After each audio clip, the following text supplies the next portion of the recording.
Hello students, कैसे हैं आप सब। तो आज मैं आपको करा रही हूँ यूपी पीएससी के प्रीलिम्स का जो पेपर है। तो ये 2021 का पेपर है यूपी पीसीएस प्रीलिम्स का। अगर आप यूपी पीसीएस की तैयारी कर रहे हैं, यूपी पीएससी की या आरओ एआरओ की, तो मैं ये प्रीलिम्स का पेपर आपको करा रही हूँ, पेपर 1। और इसमें मिक्स्ड क्वेश्चन आएंगे आपके। मैं आपको बता भी दूंगी इसमें जब क्वेश्चन कराते वक्त ये कौन से सब्जेक्ट के अंदर का क्वेश्चन है। तो थोड़ा सा डिस्कस करते हुए हम इस पेपर को करेंगे। क्लास 1 है ये आज। अगर आपकी मेरी इस क्लास से मेरी इस क्लास को आपको प्यार मिलता है तो मैं आप आगे भी इस क्लास को कंटिन्यू रखूंगी जब तक मैं आपको पूरे लेटेस्ट यहाँ पे करंट प्रीलिम्स के क्वेश्चंस ना करा दूँ। तो चलिए स्टार्ट करते हैं। देखिए, given below are two statement, one is labelled as assertion A and other as reason R. ये एसर्शन और रीजन वाले जो क्वेश्चन होते हैं वो है, लेकिन है आपका subjective. The Mughal empire was originally a military state. ये देखिए कहाँ से पूछा गया, ये मिडिवल हिस्ट्री का क्वेश्चन है कि जो मुगल एम्पायर है वो ओरिजिनली एक मिलिट्री स्टेट था। मिलिट्री स्टेट मतलब सैनिक जानकारी उनको थी, सेना थी उनके पास। और इसका जो रीज़न दिया गया है ये है, the Vitality of the development of the central government system depended on it's military power. की जो सेंट्रल गवर्नमेंट की जो डेवलपमेंट थी वो इस मिलिट्री पावर पर डिपेंड थी। तो ये दो स्टेटमेंट आपको दी गई हैं। अब यहाँ आपसे क्वेश्चन पूछा गया है कि दोनों ही सही हैं, या फिर आपका एक सही है एक गलत है, या फिर पूछा गया है कि दोनों सही हैं लेकिन R is not the correct explanation of A. तो आजकल ये क्वेश्चंस बहुत ज़्यादा एग्जाम में आने लग गए हैं और मैंने आपको बताया ये मिडिवल हिस्ट्री का क्वेश्चन है, हिस्ट्री का। तो इसमें जो आंसर होगा इसका वो होगा number A. Both A and R true, ये दोनों ही सही हैं और आर जो है ए की करेक्ट यहाँ पे एक्सप्लेनेशन है। तो both are the right answer. इसके बाद हम करेंगे second question, that is which of the following island is not located in the Caribbean sea. इनमें से कौन सा आइलैंड कैरिबियन सी पर लोकेटेड नहीं है। सी हैं समुंदर बहुत सारे, आपने कैरिबियन सी के बारे में भी सुना होगा, इसका नाम ब्लैक सी, कैरिबियन सी, रेड सी। तो ये काफ़ी फेमस सी हैं, अगर आपने नहीं पढ़ा हो तो पढ़ लेना। तो ये आपका ज्योग्राफी का क्वेश्चन है, ठीक है, ज्योग्राफी का। तो ग्रेनेडा है, मैडीरा है, मॉन्स्ट्रेराट है या एंगुला है। तो देखिए इसका जो आंसर है वो हो जाता है यहाँ पे नंबर सी, मैडीरा। ये मेडिटेरियन सी पर है, ना कि ये कैरिबियन सी। कौन से सी पर है? मेडिटेरियन सी पर है। तो यहाँ हम एक और नॉलेज यहाँ पे गेन कर लेते हैं, मेडिटेरियन सी पर है ना कि ये कैरिबियन सी पर है। तो आंसर हो जाएगा number C is the right answer. इसके बाद करेंगे हम number third, that is which of the following institution या office bring out the wholesale price index data in India. देखिए WPI के बारे में आपने सुना होगा, अगर आपने इकोनॉमिक्स में पढ़ाई की हुई है थोड़ी बहुत तो ये CPI कंज्यूमर प्राइस इंडेक्स और WPI ये इकोनॉमिक्स का क्वेश्चन है, ठीक है। तो ये WPI जो होता है होलसेल प्राइस इंडेक्स, जिसमें कुछ सामान की एक तरीके से बास्केट होती है, तो इसके बारे में कौन फैसले लेता है, कौन WPI को लेकर आया है और कौन WPI को कंट्रोल करता है, यानी कि WPI किसके नियंत्रण में आता है, मेन चीज़ ये है। तो ये किसके नियंत्रण में आता है, मैं डायरेक्टली आंसर आपको बताती हूँ। ये आता है आपका ministry of commerce and industry के अंतर्गत, ठीक है। इसके बारे में जितने भी फैसले होते हैं कौन लेता है, ministry of commerce and industry. तो इकोनॉमिक्स का ये क्वेश्चन है, तो आप समझ सकते हैं। देखिए ऐसे मिक्स क्वेश्चन यहाँ आए हुए हैं। इसके बाद the national disaster management division in India is the nodal division in the ministry of home affairs for disaster management. की जो NDMA है ना, नेशनल डिजास्टर मैनेजमेंट डिवीजन, यानी कि जहाँ की बाढ़ आ जाती है, अकाल हो जाता है, सूखा पड़ जाता है, कोई डिजास्टर आया हुआ है, कोई भूकंप आई हुआ है, तो इसकी जो नोडल डिवीजन है, जो नोडल मिनिस्ट्री है वो है होम अफेयर्स, ठीक है, for disaster, ministry of home affairs है इसकी। तो who is the ex officio chairman of national disaster management authority. तो जो NDMA है उसके एक्स ऑफिशियो चेयरमैन कौन होता है, ठीक है, कॉमन क्वेश्चन है, कौन होता है ये। तो NDMA का जो एक्स ऑफिशियो चेयरमैन होता है वो होते हैं प्राइम मिनिस्टर। कौन होते हैं? Prime minister. तो ये डिजास्टर मैनेजमेंट से रिलेटेड भी आप समझ सकते हैं इस क्वेश्चन को, कि डिजास्टर मैनेजमेंट का है, कहीं ना कहीं ज्योग्राफी का भी है, कहीं ना कहीं सोसाइटी का भी है। तो इस तरीके से आप यहाँ पे इसको रिलेट कर सकते हैं, ठीक है। वैसे डिजास्टर मैनेजमेंट से ये क्वेश्चन आया हुआ है। आंसर क्या है? Prime minister. इसके बाद Uttar Pradesh government declared in budget 2021-22 to provide tablet for students under which of the following योजना। देखिए यूपी गवर्नमेंट ने ये डिक्लेयर किया था अपने 2021 से 22 के बजट में कि वो टैबलेट प्रोवाइड करेगा स्टूडेंट्स को एक योजना के तहत। तहत। अब उस योजना का नाम क्या है?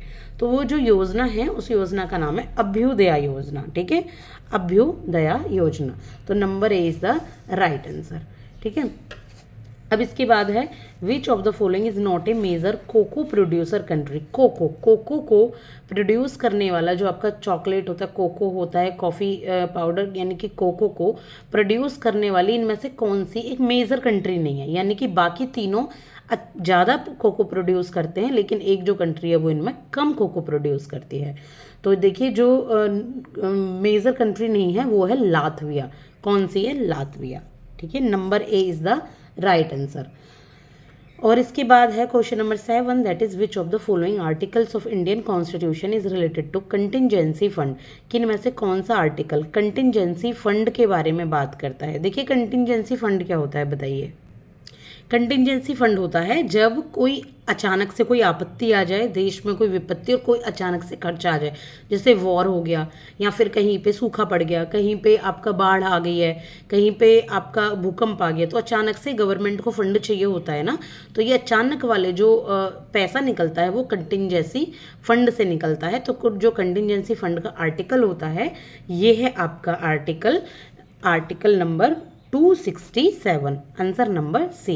इसके बाद है what is the theme of world youth skills day 2021। कि जो वर्ल्ड यूथ स्किल्स डे है 2021 उसकी थीम क्या है? जो आपका विश्व युवा दिवस, युवा स्किल दिवस जो था उसकी थीम क्या है? तो young people and skills development and employment, या फिर आपका है यहाँ पे री imagining youth skills post pandemic. तो इसका जो आंसर है वो है नंबर डी, कि री imagining youth skills post pandemic इसका राइट आंसर है। इसके बाद बात करेंगे हम क्वेश्चन नंबर 9 की। तो क्वेश्चन नंबर 9 क्या है? At the time of second wave of covid pandemic which institute had demonstrated the conversion of nitrogen generator into oxygen generator. भाई एक सेकेंड वेव आई थी कोविड-19 की, सबको पता है। तो किस इंस्टीट्यूट ने एक नाइट्रोजन गैस का जनरेट किया, उसको ऑक्सीजन में, नाइट्रोजन को ऑक्सीजन में चेंज कर दिया जब वहाँ गैस की ज़रूरत थी, सिलेंडर, ऑक्सीजन सिलेंडर की ज़रूरत होती थी। तो किस इंस्टीट्यूट ने, किस आईआईटी इंस्टीट्यूट ने ये अच्छा काम किया था? तो देखिए ये जो काम किया था ये किया था यहाँ पे आईआईटी बॉम्बे ने। किसने किया था? आईआईटी बॉम्बे ने। इन्होंने नाइट्रोजन जनरेटर को ऑक्सीजन जनरेटर में चेंज कर दिया था। ठीक है, इसके बाद है which one of the following causes is responsible for rainfall during winters in north western part of India. कि इनमें से कौन सा कारण रिस्पॉन्सिबल है रेनफॉल के लिए, बारिश के लिए? जब सर्दी में बारिश होती है ना north western part of India में, कौन से पार्ट में? नॉर्थ वेस्टर्न पार्ट में। नॉर्थ वेस्टर्न पार्ट कौन सा है? ये रहा नॉर्थ वेस्ट, यानी कि किधर की तरफ? या जो आपका राजस्थान, गुजरात, मध्य प्रदेश तो खैर सेंट्रल में आता है, पर फिर भी हरियाणा या फिर आपका यहाँ पे उत्तर प्रदेश, उत्तराखंड, तो ये नॉर्थ वेस्टर्न पार्ट में जब बारिश आती है विंटर्स में तो कौन रिस्पॉन्सिबल है? क्या रीट्रीटिंग मानसून है, या वेस्टर्न डिस्टर्बेंसेज हैं, या साइक्लोनिक डिप्रेशन है, या साउथ वेस्ट मानसून है? तो कौन है इसके लिए? इसके लिए है आपका वेस्टर्न डिस्टर्बेंसेस। जब भी मतलब आपके पश्चिम की तरफ से, जैसे अमेरिका है या फिर आपका यूरोप है, अफ्रीका है, तो जब भी पश्चिम की तरफ से डिस्टर्बेंस आता है हवा में तो वहाँ से विंटर्स में बारिश होती है यहाँ पे नॉर्थ वेस्टर्न पार्ट में। इसके बाद है flash pollution is caused by.